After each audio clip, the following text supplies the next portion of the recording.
The East Coast, and good morning to our West Coasters joining us here. I am Ashley Dare. I'm an associate professor at Virginia Tech, and I'm the principal investigator on this project that we're so excited to be sharing the results with you about today, our wildlife viewer survey and the results from the national and regional level.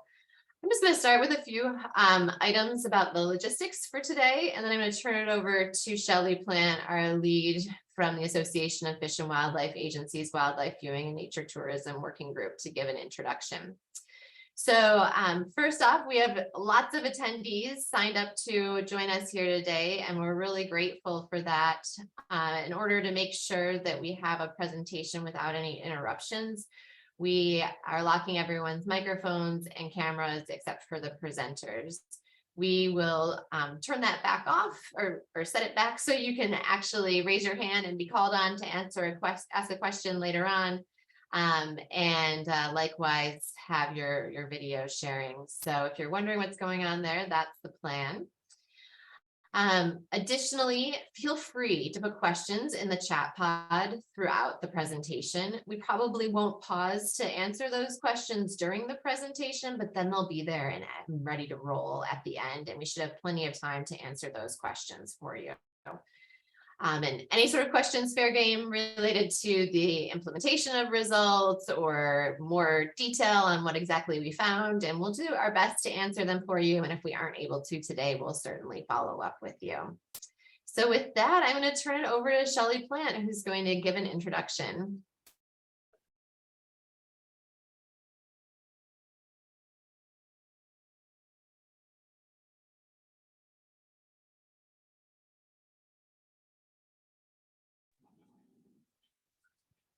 Sorry about that. Wasn't allowed to unmute. I was part of you guys who's not allowed to talk, but now I'm allowed to talk. Thank you all for joining us today. My name is Shelley. I am the Nature Tourism Manager at Texas Parks and Wildlife Department, and I also chair the Wildlife Viewing and Nature Tourism Working Group for the Association of Fish and Wildlife Agencies. Our working group has wanted to investigate and learn more about wildlife viewers for a really long time. We want to know about their relationships to agencies, how they like to support conservation, and more. For so many years we've discussed in our working group. So we've been thrilled to partner with the DARE Lab at Virginia Tech on this project, the Regional and National Wildlife Viewer Survey, enhancing relevancy and engaging support for a broader constituency. This project was made possible by a multi-state conservation grant from the U.S. Fish and Wildlife Service, which was jointly managed by AFWA and the service's Wildlife and Fish Restoration Program. We appreciate all the survey respondents whose responses helped form the foundation of this research. And we'd also like to thank the 2022 Wildlife Viewing and Nature Tourism Academy attendees for their participation in the recommendation workshop. Without that, this report would not be what it is today. And additionally, we had extensive data throughout the process from agencies all over the country who were members of either our project's executive committee or our steering committee. Additionally, our working group has just been working with Virginia Tech on this project over the past year and a half, just getting the data together and coming up with these recommendations that we can now share with you. The data is gathered, and the results and the recommendations you'll learn about today are definitely filling a data gap that we and state agencies, as well as our partners in the nonprofit, federal, municipal, and county world, have been looking to fill for years. We look forward to sharing what we've learned. And thanks again for joining us to hear more about these results. We hope that after this presentation, it will really help spark some new ideas with your organizations. And you'll be able to take those ideas back to your state or to your region or to your city and engage with wildlife viewers in new ways, create programming that meets their needs while also meeting your organization's mission goals, and really learn how to better engage and be relevant to this important outdoor recreation audience. So with that, I'll turn this back over to my colleagues at Virginia Tech. Thanks again for coming. Thanks so much, Shelley. Appreciate your thoughts there. And the feeling is certainly mutual that it's been awesome to be able to work with the Wildlife Viewing and Nature Tourism Working Group and others at AFWA and state agencies. So first off, want to make sure everybody's aware that this presentation is all about this report that is now available to you. And as anyone who's taken a look at it realizes, it's long. So there's no way that we're going to be able to go through every single result in here today. There's a lot more than we'll be able to cover. So I highly encourage you to scan this QR code here so that you have a copy on your phone, or also in the chat pod, we've put a link for you to make sure that you have that available. It's also been in our announcements about the webinar, so you've got the link available there too. But definitely take a look at the report, download a copy for yourself, share it with others, and dig in the parts that are of interest to you. And there's tables and appendices in the back that allow you to look at even more detail on the results. So today we're going to share the highlights, and we're going to focus on, as Shelley said, what does this mean for state agencies using this information? And we hope that you're going to be able to walk away from this presentation with some ideas about how your agency or organization, if you're not with an agency, can work with viewers differently as a result of what you see here today. First, I'd like to acknowledge our team. We've had a great team of folks involved from Virginia Tech that have been excellent to work with. I'd like to introduce them all here briefly. A few of them you already see on the screen right now and that we'll be sharing in the presentation, but there's others behind the scenes here today and from the past of the project. So Jessica Barnes was the co-PI on the original grant for the project. She has now moved on to U.S. Forest Service, but was very involved in the implementation of or design and implementation of the survey initially. Melania Chavez is a professor at Virginia Tech. She has been very involved in our BIPOC analyses components of this survey, and also mentoring and co-mentoring one of the graduate students who works on the project. Emily Sinkular is the lead author on the presentation and also on the report. This is her master's project, and she's put a ton of effort into all components of this project. Christy Patotsky joined us this spring about the time that Jessica was moving on to her position, and we're so grateful that she was able to jump in right away as she was finishing her master's degree at a university in the UK, and been a huge help on all facets of the project in the last 9 months or so. Kelsey Jennings has also been heavily involved in this project from the start of her master's degree, and she also works really closely with Minnesota DNR for another component spin-off of this project.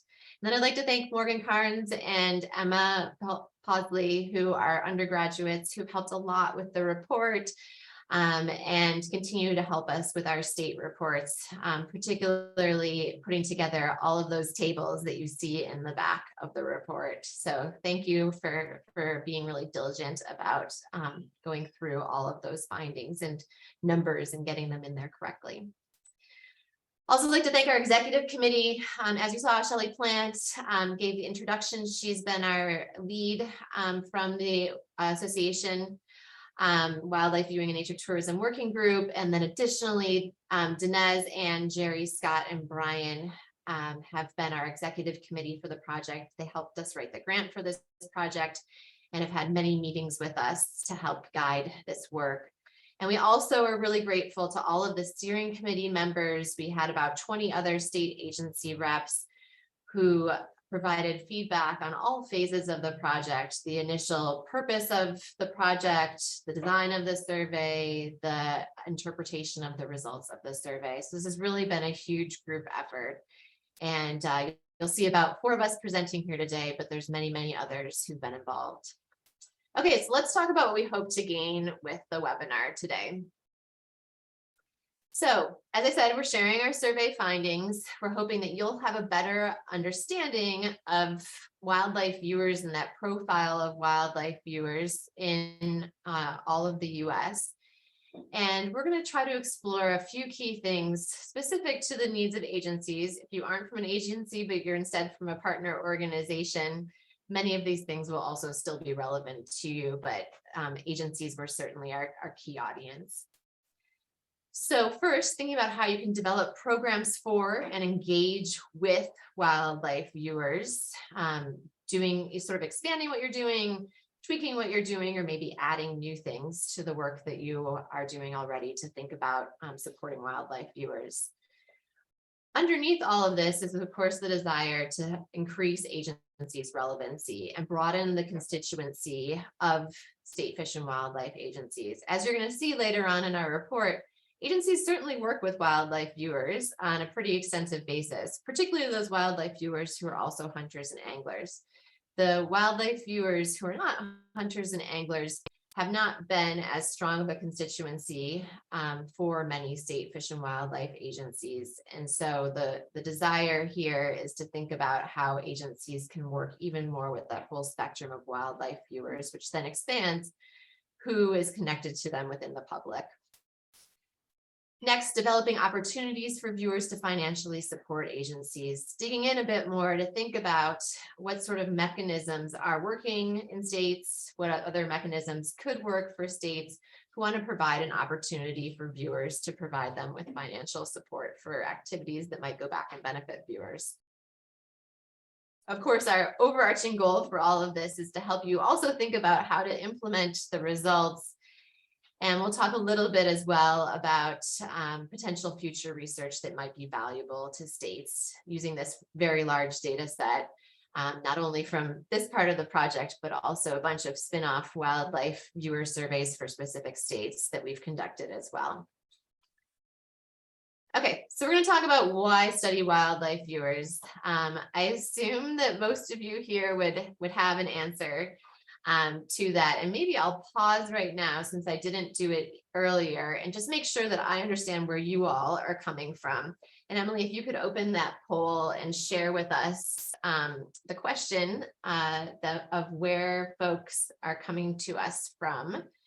There we go. You can see that we're interested in whether or not you work for a state agency, a federal agency, academia, you're a student, do you work for an NGO or something else? So that we have a sense as we go through all of this, who we're sharing our findings with.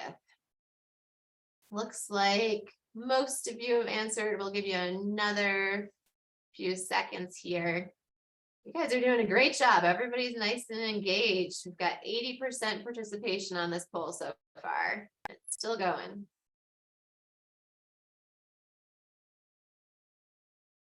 Okay, let's share the results here. So you can see that 65% of you are from state agencies. So as I said, there's going to be a lot that's tied into state agency and the relevance to state agencies. A bunch of you are from federal agencies as well. I think quite a bit of it's transferable as well when we're talking about the connection between agencies and wildlife viewers.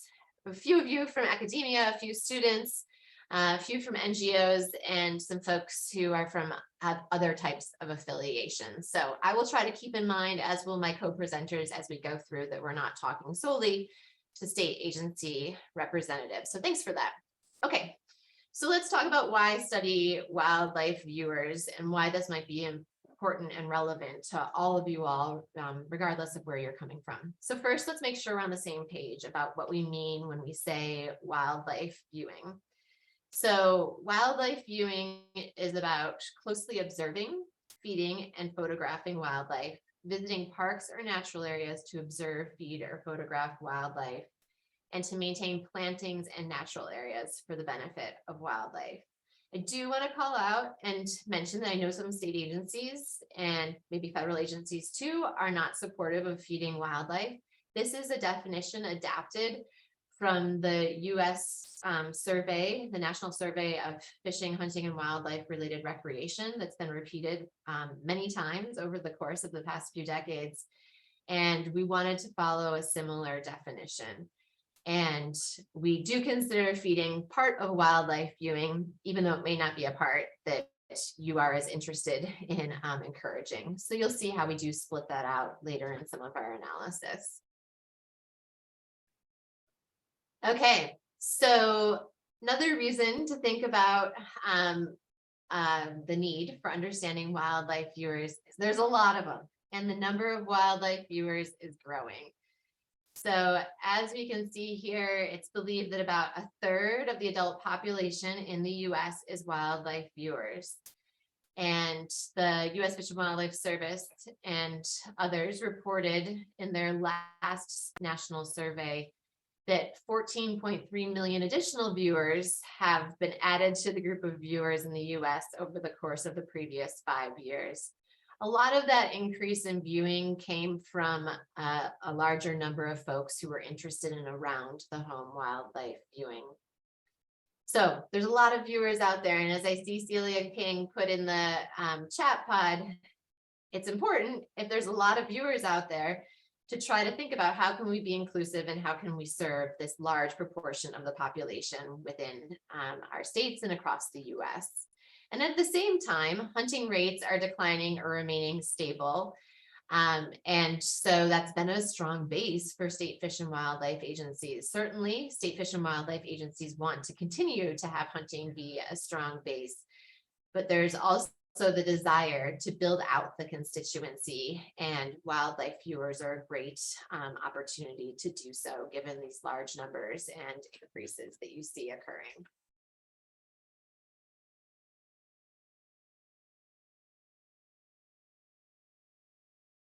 All right, so we asked the state agencies that were part of our steering committee, what were the reasons that it was important to them to study wildlife viewers when we were starting this project? And we heard a whole array of different responses, and I'm just going to share a few of those here.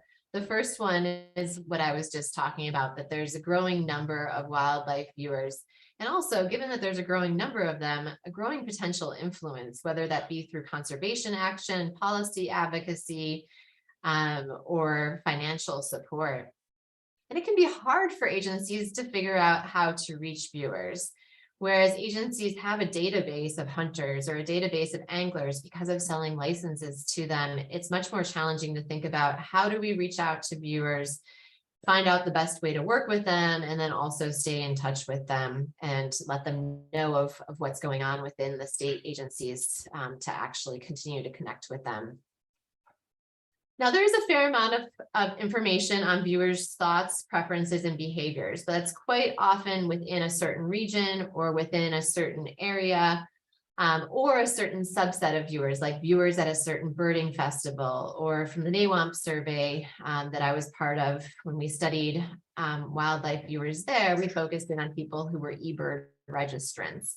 So the desire here was to try to think even more about what are the thoughts, preferences, and behaviors that are relevant to state agencies, and how can we gain that information across the US and across the region from more of a general audience of wildlife viewers. And of course, at the root of all of this is the desire to better serve and communicate with viewers and other underserved groups of people within state agents or within states that may be more likely to be interested in viewing than other types of wildlife recreation. And then, of course, finally, too, the desire to think about, are there ways to connect viewers to mechanisms to contribute financially, viewers who are really interested in particular in non-game wildlife, and may want to be able to support increased programming there at the state level. So that's a background that I quickly provided on some reasons why state agencies and others would be interested in studying wildlife viewers. If you have any other reasons that you're interested in studying wildlife viewers, feel free to throw them into the chat right now so that we can make sure that we think about that as we continue to report these results. While we do that, I also wanted to point out that we did start the project by doing a comprehensive literature review of all the existing studies that we could find in the US, in some cases beyond, related to wildlife viewers, and then subsets of viewers within their bird watchers are certainly a group of viewers that there's a lot of information on. So you can use this QR code, or Christie's also put in the chat a link to the report itself to check out the literature review. Emily and Kelsey did a really nice job of distilling the literature. I'm sure a lot of you are aware that there's lots of studies out there, but you don't have the time to go and read every single one of those studies. So this literature review is meant to call out under some thematic areas the key insights that might be useful to folks who want to work more with wildlife viewers. And then also to provide you with the full reference list in the back if there's a certain paper that you want to go read to dig into more, or a report that you want to dig into more. So with that intro, I'm going to turn things over to Emily, who's going to share with us more how exactly this survey was conducted. Thank you for the introduction, Shelley and Ashley. My name is Emily. I'm a second-year master's student here in the Dare Lab at Virginia Tech, and I'm from Albuquerque, New Mexico. For the next few minutes, I'll be talking with you all about our survey methods and a little sneak peek at our survey findings before passing it back to Ashley, who will really dive into those recommendations. So with that, our survey instrument was designed on the next slide to be a large-scale online survey of wildlife viewers in the United States.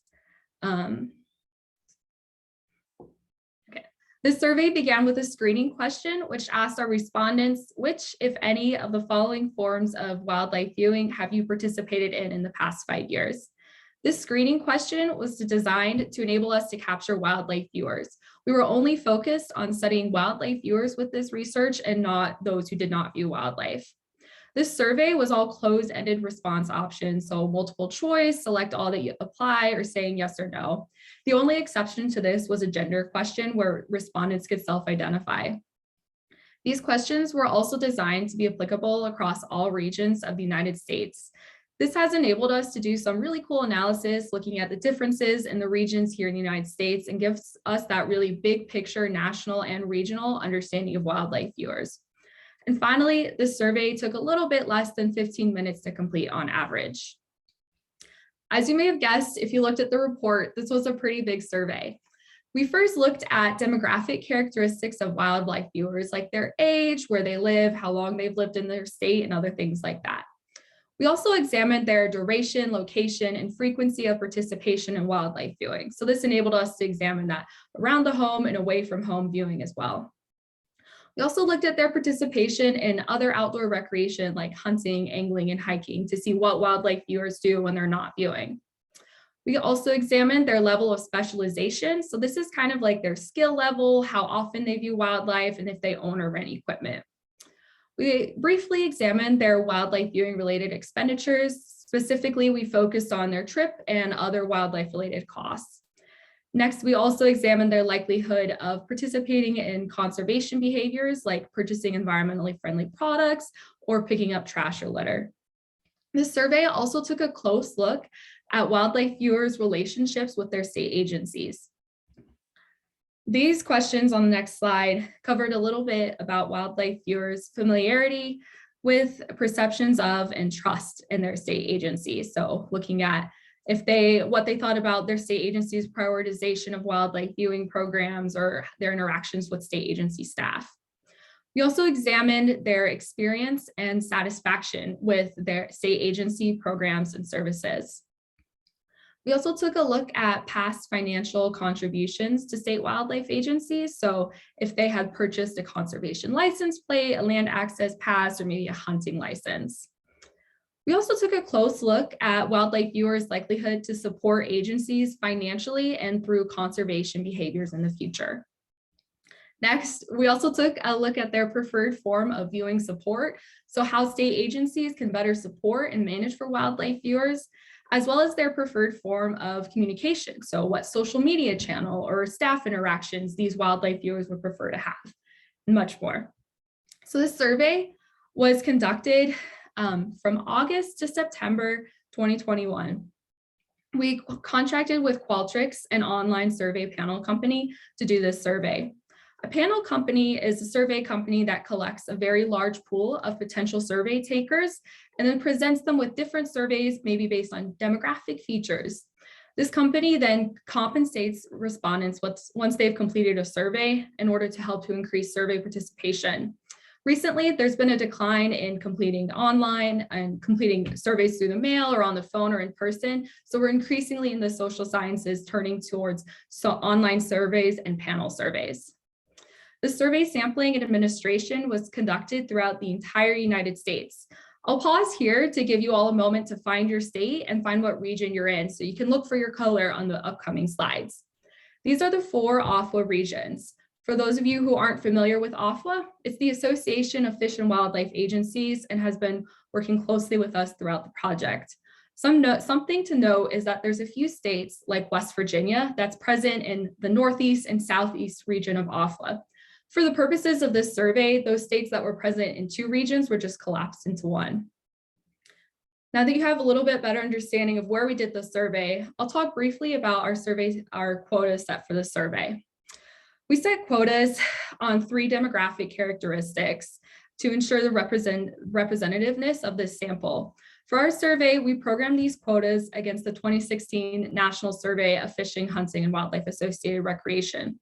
So we took their findings from the 2016 survey and looked at their gender, age, and education. We programmed our survey to match what we found in the 2016 survey of Wildlife Associated Recreation to ensure we had a more representative sample of wildlife viewers. Some other steps we took to ensure high data quality in the survey was to program in some attention checks. So these attention checks came in a few different forms. We had some questions that were maybe some contradictory statements, and if a person agreed with both of them, they were flagged. There were also some things that we programmed if it just didn't make sense. If someone said, I don't view this certain animal, but I do this behavior, it was also flagged as well. If a respondent had failed 2 of our attention checks, they were then removed from our good complete responses. We also programmed a minimum completion time.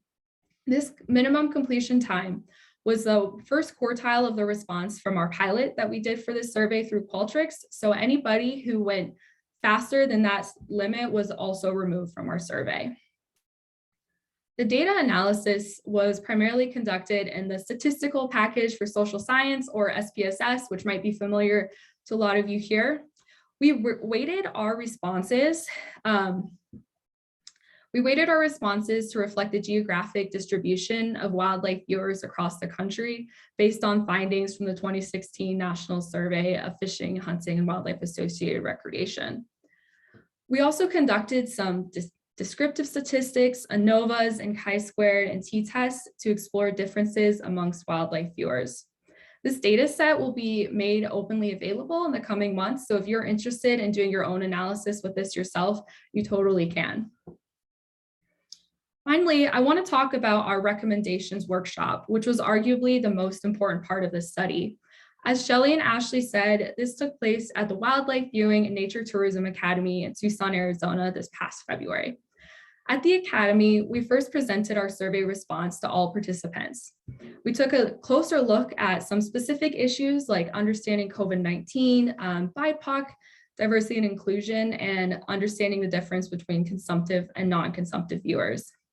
After these presentations, we held our co-production workshop where we broke up into smaller groups and discussed different discussion questions or people's initial reactions to the presentation and what the barriers and facilitators are to supporting wildlife viewing in their agencies. Respondents were then able to upload what they thought or their notes or kind of questions their groups had up onto this Padlet, which is kind of like a virtual sticky note board where you can just write what you think and post it up there. After this workshop, we were able to take all this data back to Virginia Tech and comb through everything the agency representatives had to say to design these 5 key recommendations that we'll be sharing with you all today. So now that you understand a little bit more about all the work that went into designing the survey and the recommendations, I'm first going to share the responses with you. So we received a total of just over 4,000 complete responses. We had over 1,000 people from all 4 of our OFWA regions. Now this survey was initiated by about 17,000 people. This means that there were 17,000 people who started to take the survey, but maybe they weren't wildlife viewers, they didn't fit our quotas, or they failed some of our attention checks or those time limits we set. So after going through all of that, we were able to come up with our 4,000 good completes for the survey. And as you see our results through this presentation, we're primarily going to present national data throughout. So if you ever see a number or just statistics with no other regions, it's going to be at the national level with those weights turned on.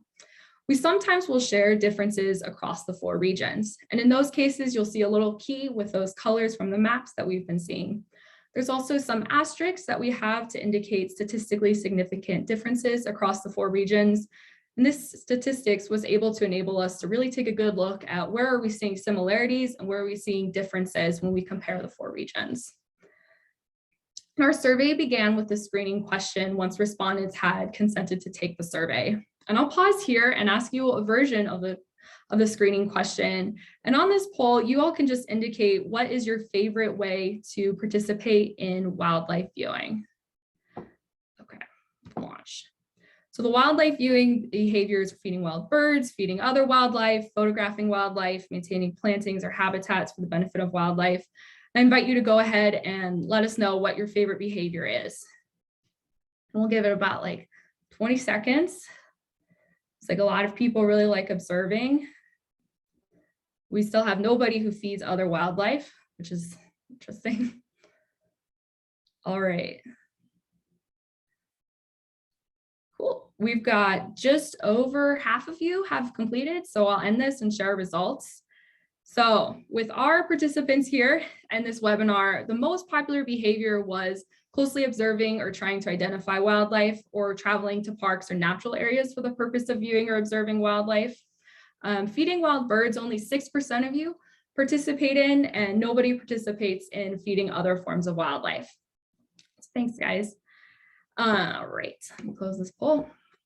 And as we said earlier, if someone indicated that they didn't participate in any of these behaviors, they were then removed from the survey, as we were only focused on those wildlife viewers. And with that, I'll do a quick refresher of our demographic quotas.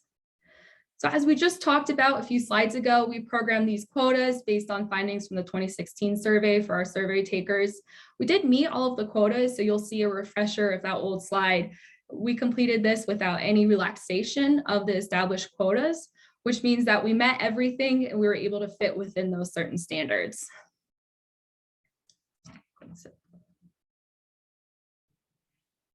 Our race and ethnicity of wildlife viewers skewed largely toward white. In fact, only 18% of our respondents identified as Black, Indigenous, or people of color, and the remaining 82% of our respondents were white. This is a really important issue that my colleague and classmate Kelsey is going to dive into more with their section.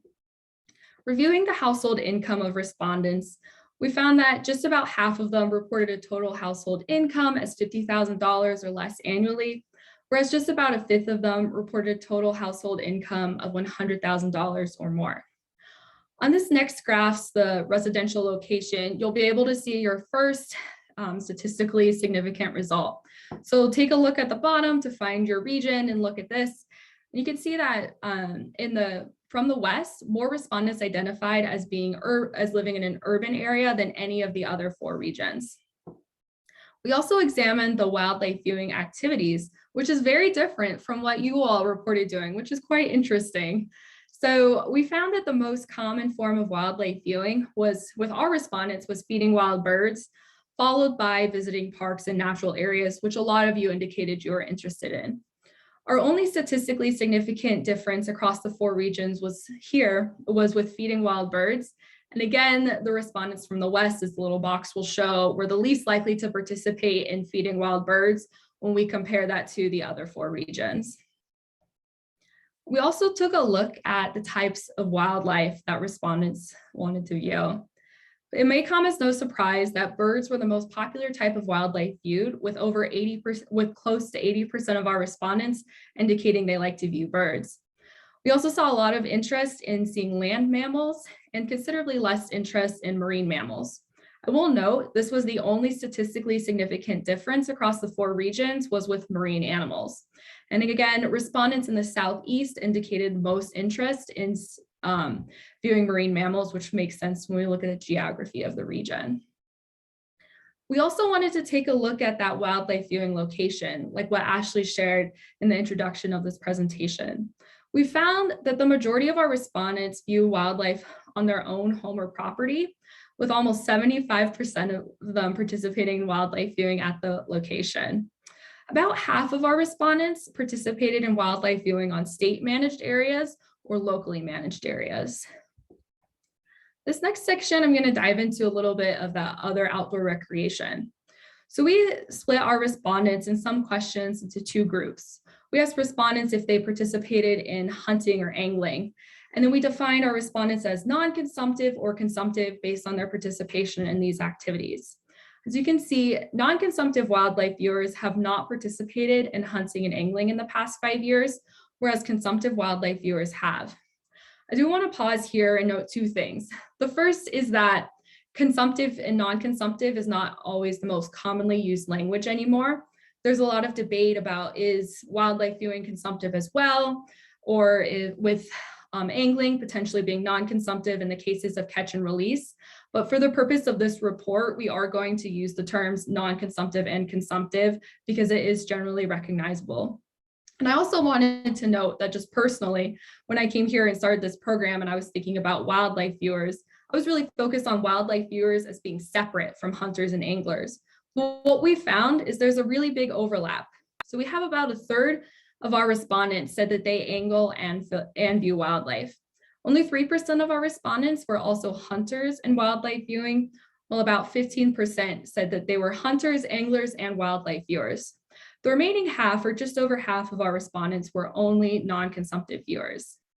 And with that, I'll pass things back over to Ashley, who's going to share an introduction to the recommendations that we developed at the workshop in Tucson. Thank you.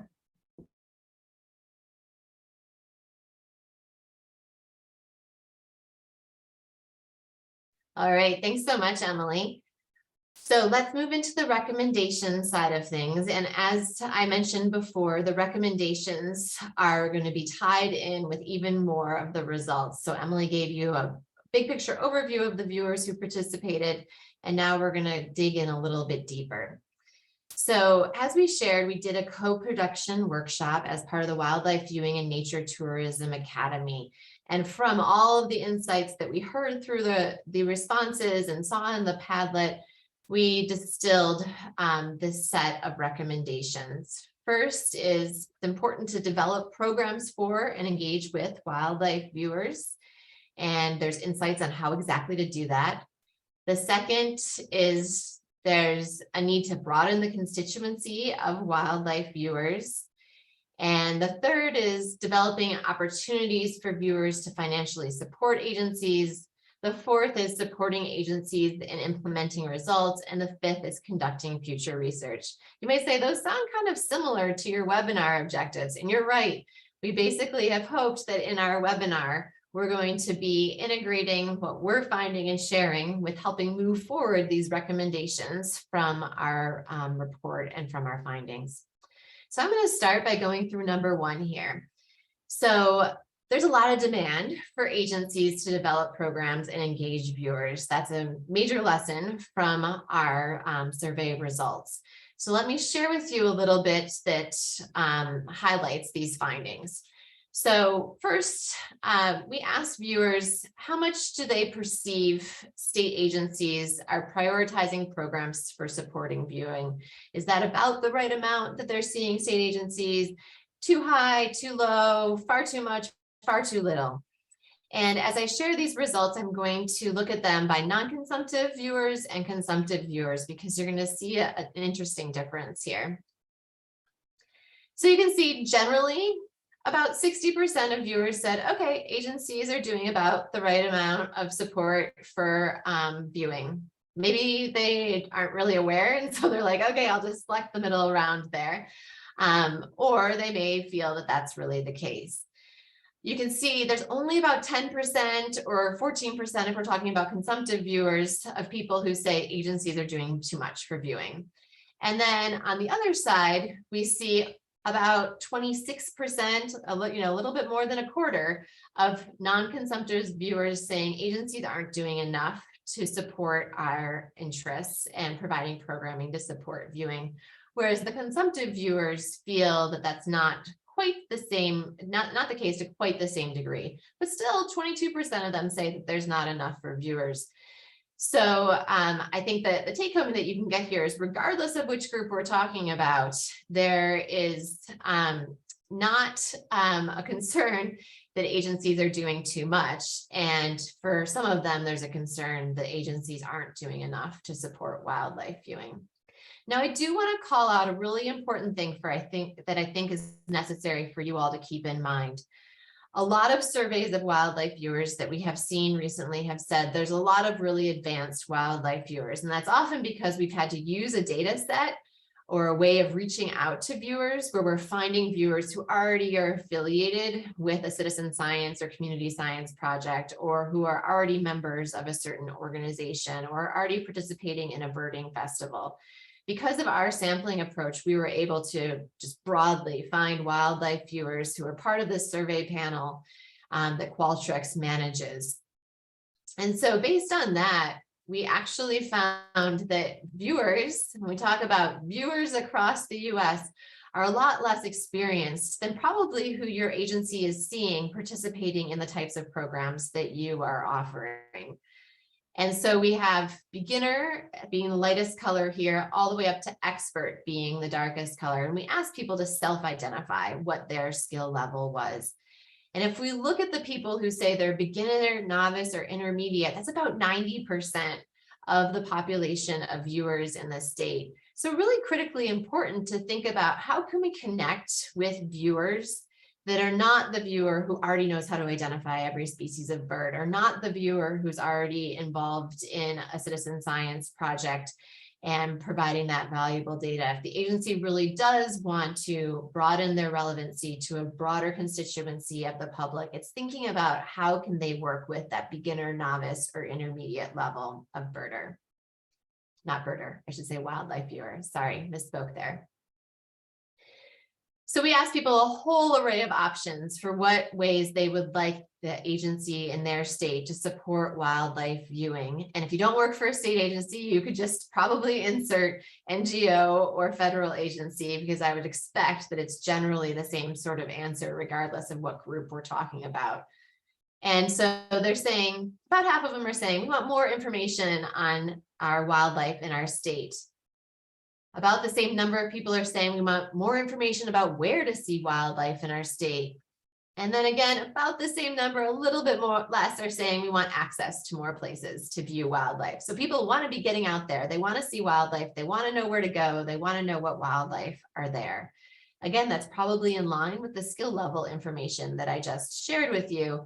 We have viewers who may be at the beginner, novice, or intermediate level and would really benefit from that information. So these were the top 3 responses that we saw amongst a variety of options. If you want to see all the options for what we gave people, again, check out the report where we've got the complete graph. Then in terms of agencies thinking about, okay, so we're going to develop these programs. We have this information available to people. How do we make sure that they know that that information is there so that they can benefit from the programs that we might currently be offering or want to offer in the future? And the preferred methods of communication from people were first the website, but of course we all know you have to get people to your website. The second being print materials. So there's still some people out there with an interest in that. The third being email, of course, hoping that you don't end up in the spam box. And then the last being Facebook. So really, we're looking at a lot of digital options here, but then also still some desire for that print material to communicate information about wildlife viewing. So take home message, wildlife viewers want more information. They are interested in turning to state agencies' websites, but I would encourage you to make sure that those websites are going to be found through Google, or they're going to be pushed to people if you have new information on your website, whether that be through an e-newsletter or through links on other organizations' pages or through birder listservs in your state, whatever that might be. So just a little bit of suggestions in terms of wildlife viewing websites. You'll see that in our report, we have a bunch of case studies for a lot of the things that we call out as recommendations, and we're also doing the same thing here in our presentation. So various state agencies have been working on building out the wildlife viewing component of their websites. We're going to show you here an example from Virginia DWR and their wildlife watching component of their website. You can see that there's information on where to view wildlife that then takes you onto maps that provide you with their bird and wildlife viewing trail locations, as well as WMA locations. There's information about birding basics, how to view wildlife piece. There's information about the festivals in the state. And then for people who aren't actually able to get out of their home, there is also wildlife camera information. The other part that I want to call out that I think is unique amongst a lot of states, but I would hope, given what you're seeing in this survey, is something that might change, is that there's a wildlife viewing tab right at the top of the toolbar. So someone does not have to dig to find the information about viewing if that's what they're looking for on their state agency's website. In terms of where to go for wildlife viewing locations, a lot of the viewers here are viewing around their home or property, similar to what was seen in the national survey, that's where a lot of this growth in wildlife viewing is. Additionally, locally managed areas, property of friends or family, federally managed areas as well. The ones that we have called out with boxes and stars are ones where there's a little bit of regional difference. So you can see when we compare the 4 colored bars, don't worry about the black bar in the case of comparisons. You can see around the home viewing is less popular in the West than it is in the other 3 regions. But still, we see a similar set of patterns across all these regions, with around the home, the state managed and the locally managed areas being the top places that people are going currently for wildlife viewing locations. So just as a sum up here again, on their own home or property, state managed areas or locally managed areas. So if state agencies are trying to think about how can I connect with viewers and make sure that those viewers are getting opportunities that might be useful to them, these are the places that you want to look. One other caveat that I want to make sure that I make here is that state managed areas included state parks as well. So you'll see that state parks is the sign that we have here. So we're not just talking about a wildlife management area or the analogous type of land that the State Fish and Wildlife Agency may be managing if you're in a state where fish and wildlife agencies are separate from your parks agency. So in terms of thinking about promoting around the home viewing opportunities, of course, there's various opportunities to partner and for state agencies to think about how can I work with a backyard habitat program that's already going on in my state, or how can I provide people with information about how to safely and ethically feed birds in my backyard and do that only at appropriate times of year or when it's not going to be harmful to wildlife. So those are the sorts of things that someone can be thinking about. How can you also encourage them to have wildlife cameras in their backyard or other ways that they might view safely and enjoy the wildlife around their home? Another key piece that I think ties into this around the home viewing is thinking about conservation behaviors that folks are interested in being involved in as well. So we asked people, what sort of behaviors would you like to engage in with your state fish and wildlife agency?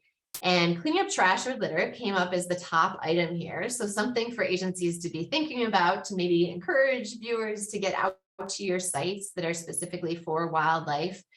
Also purchasing environmentally friendly products was of interest. And then the last piece was civic engagement that were the top items. Additionally, there was a fair amount of interest, though, in citizen science opportunities, but still at a lower percentage than what we see here. So around the home viewing opportunities could also include citizen science or community science opportunities. And so something like the Nature Trackers program helps people learn to ID plants and animals, gets them involved in citizen or community science projects, and helps them learn how to enrich their habitat at home. So they go that next step of also providing habitat at their home that's useful to wildlife as a way that they can encourage more wildlife to be in their own yards. Another example that I wanted to point out here is there's a joint effort between the Garden Club of Georgia and the Georgia DNR. Looks like we've got a typo there. Sorry, Georgia. And through this collaboration, there is support for wildlife conservation stewardship, creating wildlife habitat amongst the club's members, and that habitat creation and maintenance provides an opportunity to engage viewers with wildlife that they can appreciate in a new way. All right. For some reason, there we go. Okay, so with that, I'm going to turn things over to Kelsey, who's going to share insights about broadening the constituency of agencies through viewing experiences of underserved groups. Yeah, thank you, Ashley. For those who don't know me, my name is Kelsey Jennings. I'm also a second-year master's student in the Dare and Chavez labs, and I'm originally from Minnesota. And I want to talk a little bit about broadening agency constituencies, but before we jump into that, I want to revisit the race and ethnicity of our response. So We know that about 18% of our respondents identified as Black, Indigenous, or people of color, and that is less than half of the US population of about 42% of people who identify as Black, Indigenous, or people of color. So we know that there is this big discrepancy here. And we think this discrepancy is likely due in part to a phenomenon called the don't loop. Now, this was a theory that was first described by John Robinson and seeks to explain the lack of BIPOC participation. This was specifically applied to birding, but I think it applies as well to wildlife viewing. Essentially, it says if you don't meet others who are engaged in a particular activity, the odds are you will not take interest in that activity yourself. Or if you don't know other people who are participating in an activity, the likelihood of you doing that on your own is much, much lower. Now, within this context, I want to talk about identity first. So as a reminder, Emily shared with us the screening question, and all people who were not wildlife viewers were screened out of our survey sample. So with that, let's look at some of the trends we're seeing for people and their response to the question, I think of myself as a wildlife viewer. Now, what we see is that our white sample, 3/4 of people think of themselves as a wildlife viewer, as they should. They are members of the survey. They do participate in wildlife viewing, so they should be wildlife viewers. But what we're seeing in some of the other groups, specifically Black or African American, Hispanic, Latino, or Spanish, and our Asian groups, is a significantly lower percentage of people who somewhat or strongly agree with this, I think of myself as a wildlife viewer. Now, it's important to note that we do see these higher levels of identification among multiracial and some other race or ethnicity group. This is likely due to the wide range of experiences for the groups that are included here. So there's less we can say about those groups there, simply because it is a wide variety of experiences. Now, additionally, I want to talk about support. So we know that support is very important in encouraging initial and continued participation in outdoor recreation, and it's really instrumental in breaking that don't loop. For example, birders who have a friend or relative who bird will spend more time birding and have more birding knowledge than those who don't have a friend or relative who bird. And as we see among our BIPOC groups, higher levels of perceived support in our friends, peers, and mentors group. Our white group has slightly more, though not significantly more, support from family. And we think that is likely a mirroring of that don't loop that we're seeing. Historically, BIPOC communities have not been supported or engaged in wildlife viewing. So they find that to get support to participate, they're looking outside of family structures often. Now, I also want to talk about how this really suggests a demand for agencies to create structures that can provide opportunities for support. So especially things like mentorship opportunities and affinity events for groups to feel welcome and supported in their viewership while being either mentored or surrounded by people who are like them. Now, to highlight some really good work that's being done on this, I want to talk about 2 case studies. First, the South Carolina Department of Natural Resources, who has had really great success with their community engagement program. So this program began as a way to serve the rapidly growing but underengaged Hispanic population in the state. And they really achieved success by hiring staff that could both speak the language of this growing population and then relate experiences of wildlife management and conservation through these educational events that we're seeing on the right here. Now, this Hispanic outreach coordinator that was hired was able to establish bilingual resources and outreach strategies that were relevant and important to the Hispanic community at large. And the great success of this program has actually led to the expansion of the program, which is fantastic. They have a new program that is aimed at reaching the Black and African American communities now in South Carolina as well. Now, the second case study I want to talk about is in my home state of Minnesota.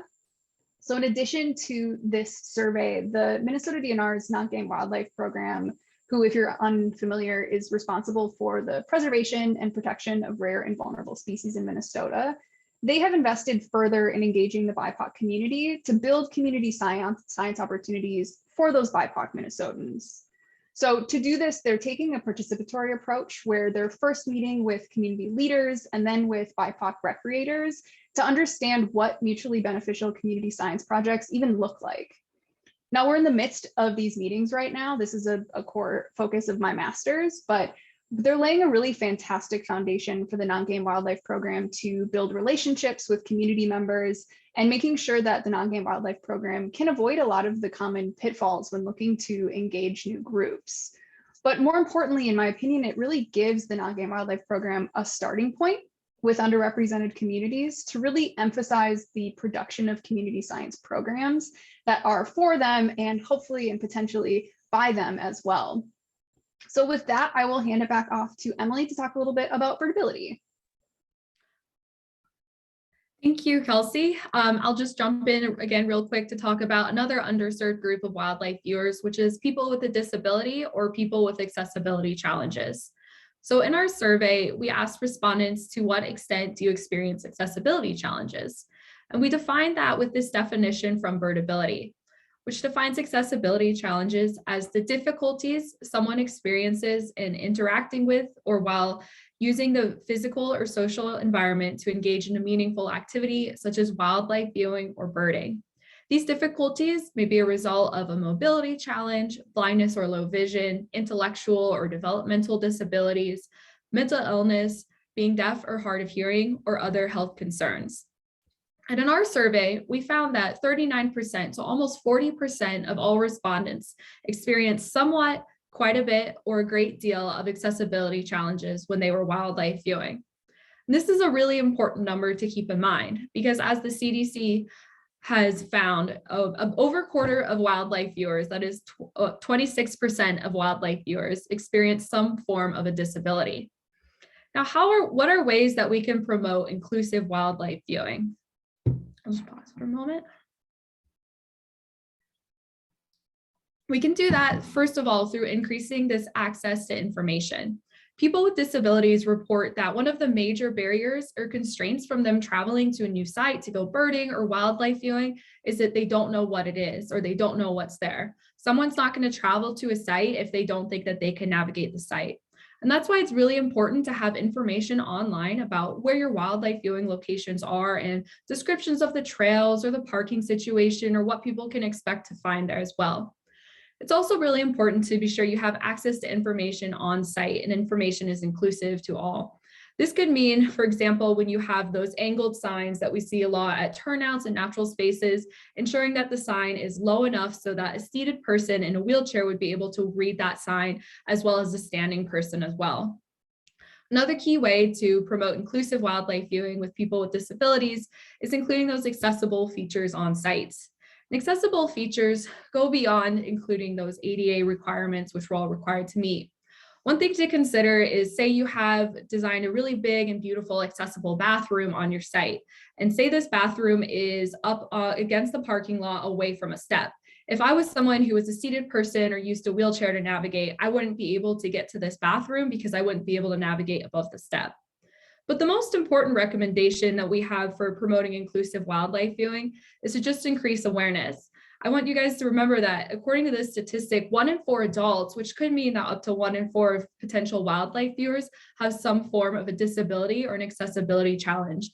Remembering that as we're thinking about wildlife viewers, in addition to promoting BIPOC support and engagement, we want to think about people with disabilities and find ways that people can experience wildlife beyond viewing itself. Now, one way that we can do that is also through promoting inclusivity through connecting with local viewing and disability groups. The organization Birdability has partnered with Audubon to develop this wildlife viewing or birding locations map. We'll have a link to it in the chat. And this map, the Birdability map, is where people with an accessibility challenge or people who are allies of people with an accessibility challenge go out to birding locations and navigate the site and then report that it is an accessible location. So this map is available through Audubon, and I did want to highlight that there's a location in all 50 of the states here in the US and a few in Canada as well. So one easy way that you can begin connecting with people with accessibility challenges is to spotlight these maps that this organization and these sites that this organization has identified are inclusive and accessible to people with accessibility challenges. With that, I'm going to pass it off to Christy, who will share a little bit more about opportunities for viewers of financially support agencies.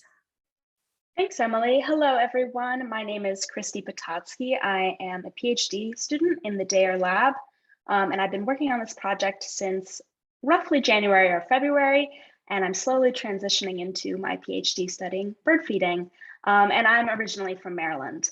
I'm going to talk about our third recommendation coming out of our workshop, that there is a need to develop wildlife viewer specific opportunities to financially support state agencies, which is supported by our findings on wildlife viewers' relationships with their state agencies, including their overall familiarity, past purchases and contributions, and future likelihood to support their state agency financially. So if we go on to the next slide, we can take a look at wildlife viewers' overall familiarity with their state agency. So consumptive viewers such as hunters and anglers may have more interaction with state agencies due to permitting and licensing regulations. As you can see here, non-consumptive viewers were significantly less familiar with their state agencies than consumptive viewers, with over half of non-consumptive viewers being not at all or only slightly familiar with their state agency in comparison to less than 1/3 of consumptive viewers.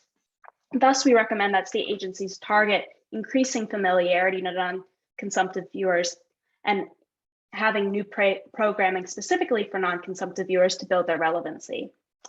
In our analysis of past and future financial contributions to state agencies, we divided financial mechanisms into non-voluntary contributions like hunting and fishing licenses, lands access fees, or event and program fees, mechanisms which are required to participate in an activity, as well as voluntary contributions such as a conservation or wildlife license plate or direct donation, or products like physical merchandise, items which are not required to participate in an activity.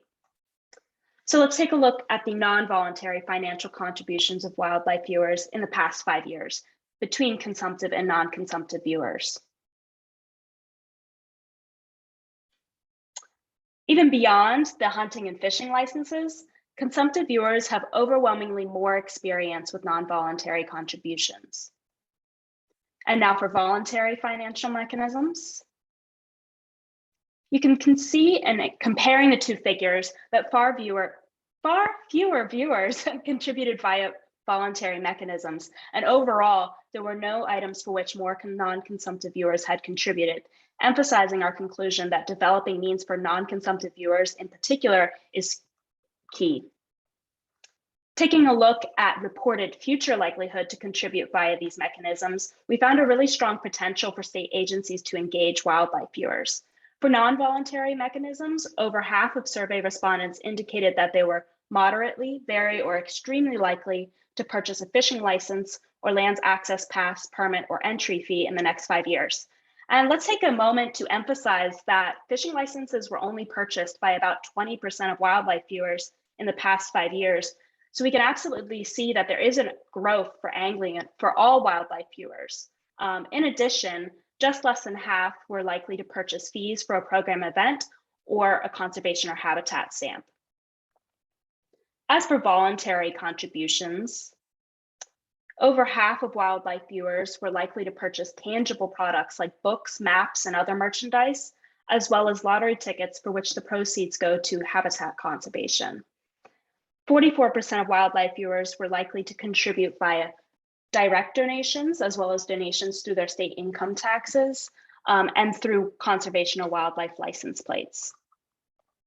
Now I'm going to take us through 4 case studies of states developing financial contributions which can target wildlife viewers based on our findings.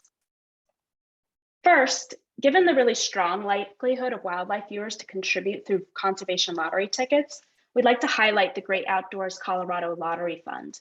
In Colorado, 50% of net lottery proceeds go to the Great Outdoors Colorado Fund.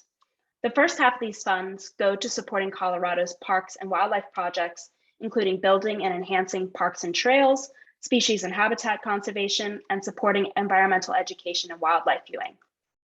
Next, the second half of these funds go to competitive grants to local governments and land trusts.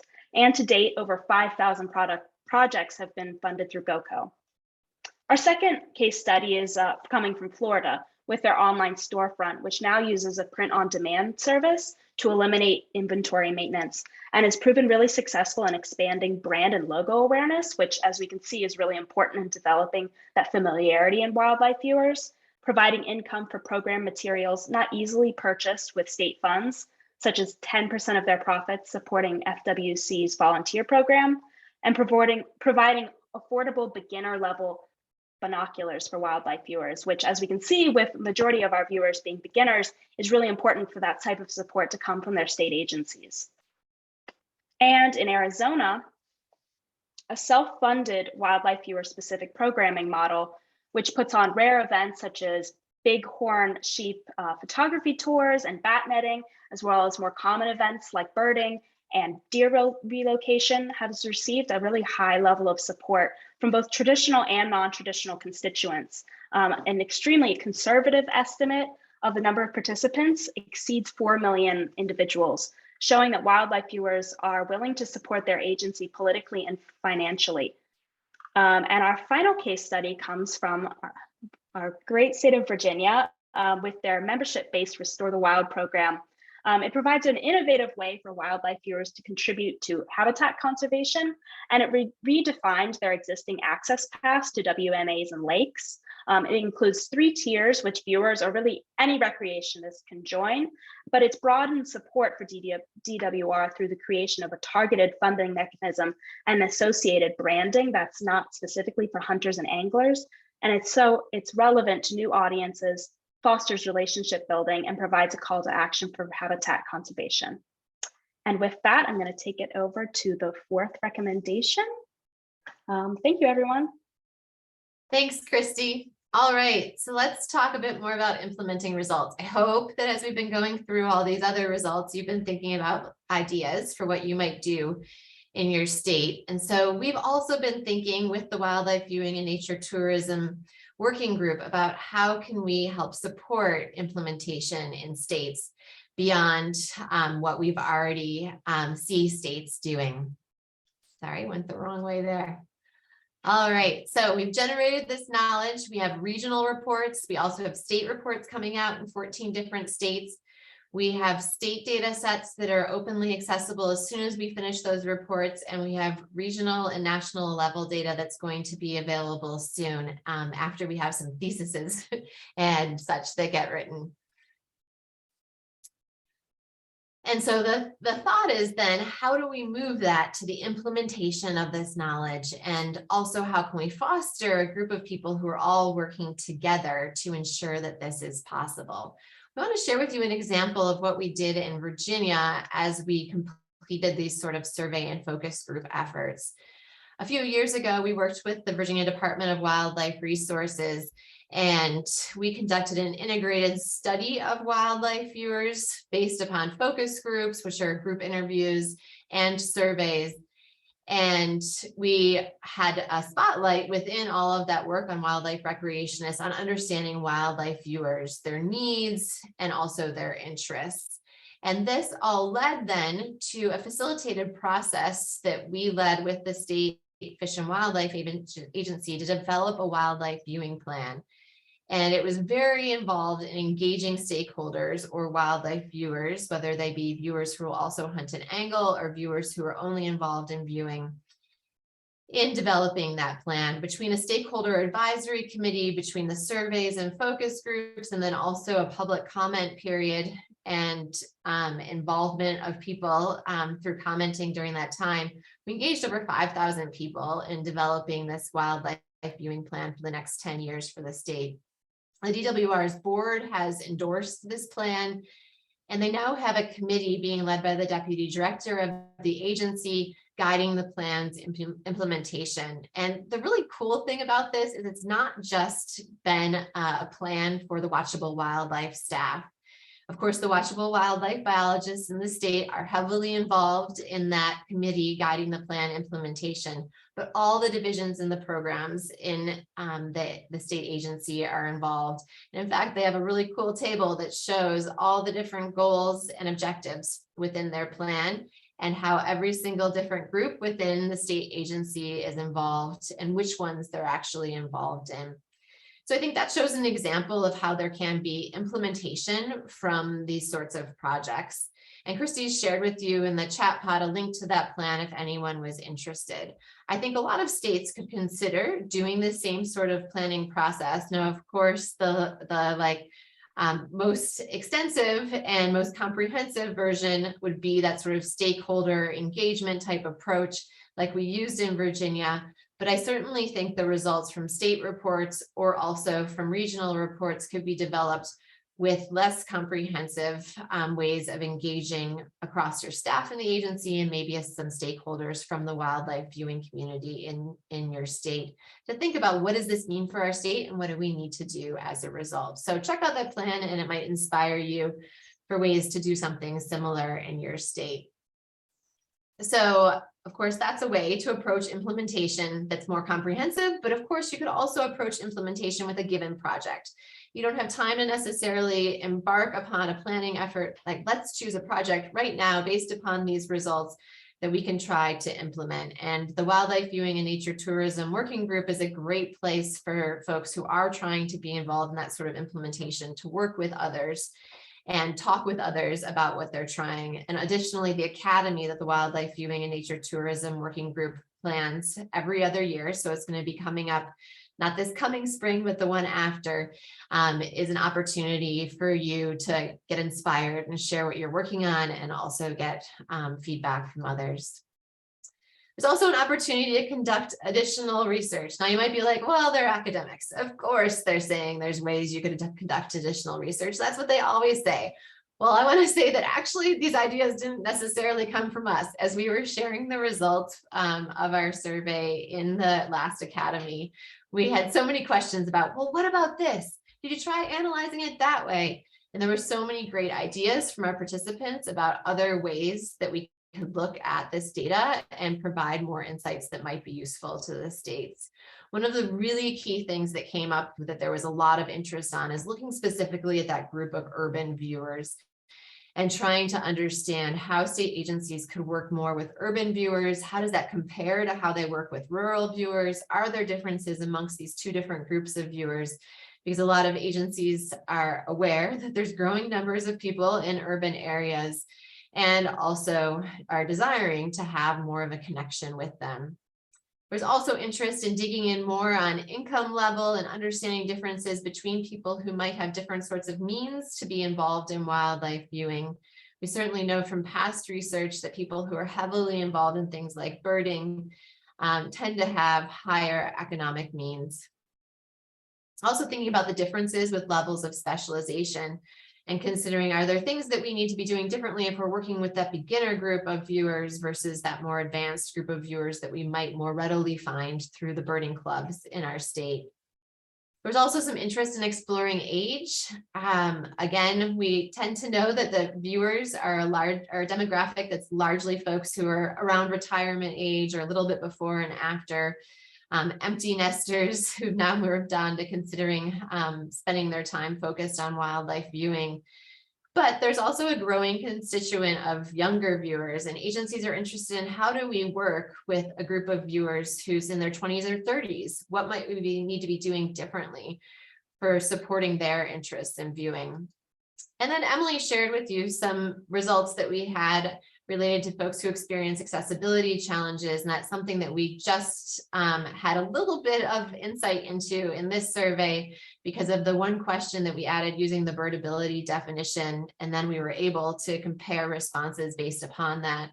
So there's lots of opportunity to continue to explore differences in our survey results based upon people who said they did have accessibility challenges and those who didn't, as well as opportunities, I think, to continue research in this area and try to think even more about how we can have inclusive wildlife viewing opportunities for people of all different types of abilities.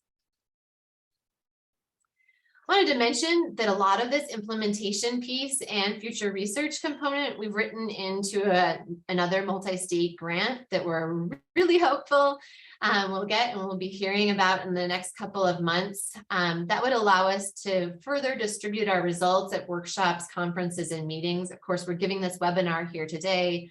We'll also be making a recording of it available. But we'd like to be able to go to the regional AFWA meetings, for example. We'd like to be able to go to the Pathways Conference that's going to be focused on state agencies in this coming year. And we'd like to be able to think about ways that we could share these results even more extensively with agencies and others who might be interested in them. As I mentioned, there's a desire to have a community of practice. The Wildlife Viewing and Nature Tourism Working Group provides some of that, but they also have a lot of things that they're working on in addition to that.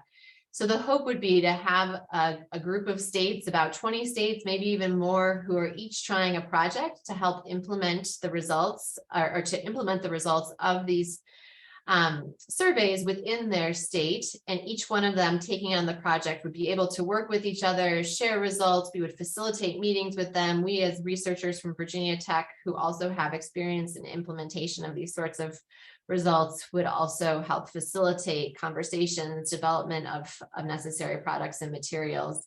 And ultimately, all of that would come together in a website where we would have all these success stories, or at least lessons learned if it wasn't successful yet, of implementation of results, as well as all the resources that the states accomplished or developed. So basically, we would move things even further along in the states that were participating, as well as other states could get inspiration for things that they could do in the future. I did just mention the Pathways Conference, and I want to give another plug for it here. The Pathways Conference is a human dimensions conference that's held somewhere around every other year within the US. And this year it's going to be at Colorado State University in Fort Collins. At Virginia Tech, we are co-hosting this with Colorado State, as well as with the Association of Fish and Wildlife Agencies. This is super cool. It's not been co-hosted, at least in the recent past, and I don't think ever, by the Association of Fish and Wildlife Agencies. So there's really a focus here on thinking about how can folks who work for agencies, how can other types of practitioners who are working on the ground with constituents think more about applying human dimensions information, but also think about focusing on how to best work with people who have a set of values that is a set of values typically held by wildlife viewers. So probably a lot of you are familiar with the wildlife value orientations work out of Colorado State, where they show that a mutualism value, or a value of being very tied to wildlife, caring for wildlife, thinking of wildlife as something that's almost like a member of your family, is really a growing way that people within the US relate to wildlife. And it's different than the way a lot of agencies and organizations have been thinking about relating to their public. And of course, folks who are mutualists tend to also be wildlife viewers if they are involved in wildlife recreation. So this is a great conference for you to think about coming to. Hopefully we'll be able to be sharing not only results of this study, but also further results that you haven't seen yet, as well as case studies of what states are doing to be implementing the results. So with that, we still have plenty of time here for questions. I want to encourage you first in the chat to go ahead and start to put your questions in there, or to raise your hand so we can unmute you to allow you to ask a question. You'll also see in the chat a link to the report. Make sure that you download that so that you can check it out further. And if you have any specific questions for me or for Shelley or for Emily, who's also fielding them, please reach out to any or all of us, and we're happy to talk to you more.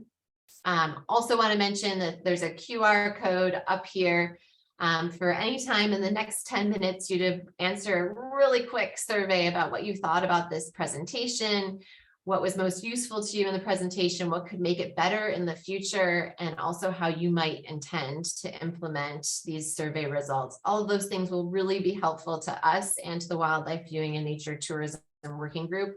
So we ask you to please take the time to do that, either in the next 10 minutes while you're listening to answers to questions, or after it has wrapped up here at the bottom of the hour.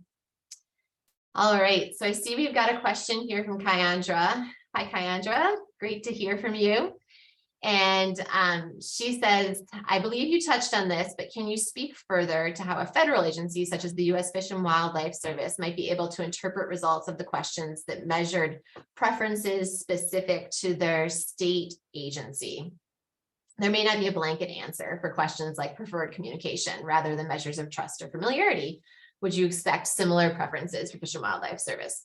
So yeah, I think, Kyandra, the question where we say, like, do you think that your state agency is doing enough? I probably wouldn't translate that to the Fish and Wildlife Service. Now, some people might not know the difference in their states, and I'm sure many of you have anecdotes of how that's the case. But I would feel uncomfortable making that translation, or similarly the ones about trust. But when we ask what sort of programs would you like to see more of in your state, and we said specifically from your state Fish and Wildlife Agency, I would suspect there's not much difference there. For the conservation behaviors that you'd be interested in being involved with your state agency, I wouldn't expect much difference there. And in particular, because we asked that generally as well as specifically to states and saw very little difference. So I think that's another thing that a federal agency could look at. Likewise, community or communications preferences, I'd expect the same thing too. Now, of course, going to a state website is different than going to a federal website, and people would need to be able to find those different websites. But I would suspect that for most people, they were just thinking broadly about how do I like to receive communications information.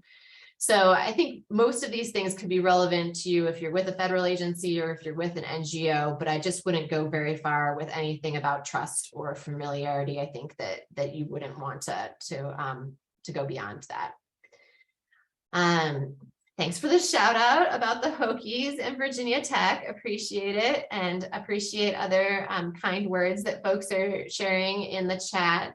Any other questions that we can answer for anyone? And again, you can raise your hand and we will attempt to scroll and find it and let you off of mute, or you could also put them in the chat. I see someone else is asking the question was, how was the survey distributed to get participation? So we used an online panel, and this is a similar approach that a lot of our colleagues are shifting to using. And in an online panel, you work with a survey vendor, and there's these companies out there that basically try to find any way that they can to get people to be involved in taking surveys. And so they recruit people through frequent flyer programs, they recruit people through websites, they recruit people. You can go online and say, I'd like to become a survey taker for Qualtrics, and you can sign up to do that too. And so these folks get paid a small amount of money for each survey that they take after the survey has been verified as having appropriate answers that went through those quality checks and such that Emily talked about. So in that sense, you get a broader swath of the public than you might if you used an approach like, I want to reach out to all of the local birding club members within my state. So I think that's why we see things like a much broader distribution of beginning wildlife viewers or less experienced wildlife viewers than we've seen in some of those other surveys that have that more specialized sampling frame that they've used for finding the wildlife viewers. And this has been a similar approach to what some of the wildlife values surveys have used. That's what they're using globally now as they do that project. And then similarly, the national survey is actually being done through an online panel approach too, but they're actually building their own panel in order to do so, which is very expensive undertaking and not something we were able to do, but we used these existing panels out there. So hopefully that answers your question. All right, I see Cynthia is asking the question about, have you had a chance to look at the difference in proportion of respondents by ethnicity that differ from the original pool of potential participants by ethnicity? Not quite sure what you're asking, but maybe you're asking, how do they differ from the national surveys proportion of participants in wildlife viewing? And so I think we'll take that interpretation. Feel free to clarify if that's not what you're saying, Cynthia, and I'll turn it over to Kelsey to have Kelsey weigh in on whether or not there's a difference there. Yeah, we did see a difference. Our sample is more ethno-racially diverse than the national sample is. In terms of if you're asking about its comparison to the Qualtrics database ethnicity-wise, I don't have access to those numbers. I'm working on getting access to them so that we can see how it compares, but I don't have those yet. And then the question about age classes, we used quota sampling based upon ages. So we matched the national survey because that's how we made sure we were getting results. So in other words, if we had a lot of results from a certain age group, then it was shut down for those people and they couldn't answer the survey, so that we made sure that we got what might be expected from the national survey. Okay, so Maureen's asking a bit more about these quotas. Yeah, so as to whether or not we tried to match exactly to a certain percentage or not. And so in many cases, we were able to get really close to it. Emily shared some of those results, and I'd have to pull it back up to make sure we got exactly on the 51 or 49%, for example.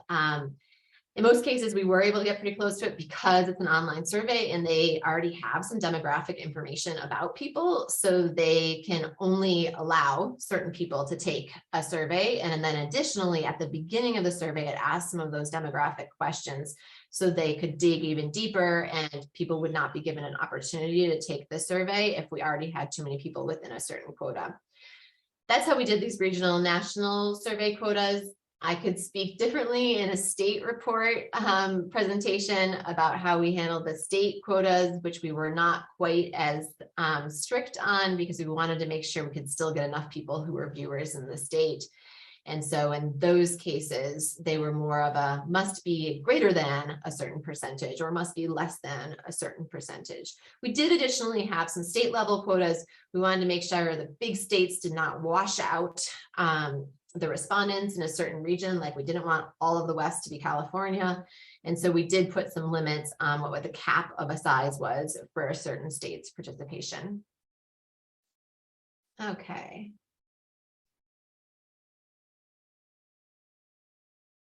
And so I see April giving the suggestion that partnerships between state and federal agencies and outreach groups like Black Outdoors, Outdoor Afro, Latino Outdoors, and other youth outreach programs would be a good way to think about reaching audiences here, especially because since I assume you're thinking that those programs are already very closely tied in with those communities, already have expertise in doing that sort of work, have staff that are from those communities, and could be a really nice partnership. And we certainly have seen that happening in some states. It was how these sorts of results were written up in the wildlife viewing plan for Virginia, I would say. And then additionally, that is the approach that Minnesota DNR is taking in the case study that Kelsey talked about, and also looking at some local level programs that similarly have that emphasis.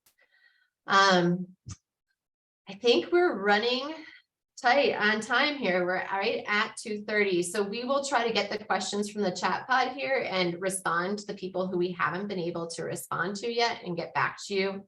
I think we have all of your email addresses from when you registered. And you also can feel free to reach out to us. Last plug for the evaluation survey, very short. Tell us what you liked about this presentation, what you didn't, and what you're going to do as a result of it. Or if you aren't going to do anything as a result of it, you can be honest, we won't cry. And we thank you all so much for your time and really appreciate everyone being here. We will be sharing out a recording of this webinar coming up soon. We want to take the time to make sure that we have appropriate closed captioning that accurately portrays what we say in the presentation. So it's going to take us a little bit of time until we share that link broadly with everyone who is here today. And thanks so much for your kind words. Really appreciate it.